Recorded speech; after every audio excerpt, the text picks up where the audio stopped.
বাংলাদেশের সঙ্গে পাকিস্তানের সরাসরি ফ্লাইট শিগগিরই চালু হচ্ছে বলে জানিয়েছেন করাচিতে নিযুক্ত বাংলাদেশের deputy high commissioner S M Mahbubul Alam.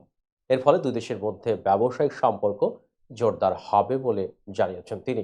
শুক্রবার এক প্রতিবেদনে এই তথ্য জানিয়েছে পাকিস্তানি সংবাদ মাধ্যম এক্সপ্রেস ট্রিবিউন।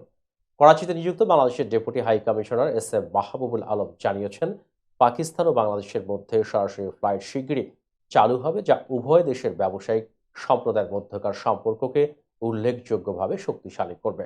তিনি আরও জানিয়েছেন, Hyderabad chamber of small traders and small ইন্ডাস্ট্রির সহযোগিতায় হায়দ্রাবাদের দুই দেশের আমদানিকারক ও রপ্তানিকারকদের জন্য একটি প্রদর্শনীরও আয়োজন করা হবে। এছাড়া মাহবুবুল আলম ২০২৫ সালের জানুয়ারিতে ঢাকা অনুষ্ঠিতব্য বার্ষিক বাণিজ্য প্রদর্শনীতে অংশগ্রহণের জন্য পাকিস্তানের ব্যবসায়ী সম্প্রদায়কেও আমন্ত্রণ জানিয়েছেন।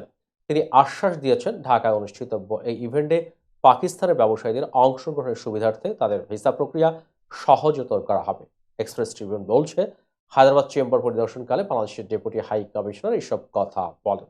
তিনি বলেন, বাংলাদেশের অন্তর্বর্তীকালীন সরকারের প্রধান উপদেষ্টা ডক্টর মোহাম্মদ ইউনূস পাকিস্তানের সঙ্গে বাণিজ্য বাড়ানোর সম্ভাবনাকে কাজে লাগানোর উপর জোর দিয়েছেন। এ সময় তিনি পাকিস্তানের ব্যবসায়ীদের কাছে বাংলাদেশকে অত্যন্ত আকর্ষণীয় বাজার হিসেবে বর্ণনা করেন এবং এইচসিএসটিএসআইকে ঢাকায় তাদের একটি প্রতিনিধি দল পাঠাতে বলেন। তিনি ব্যবসায়ীদের ভিসা প্রক্রিয়া পর্যবেক্ষণ ও ত্বরান্বিত করারও প্রতিশ্রুতি দেন।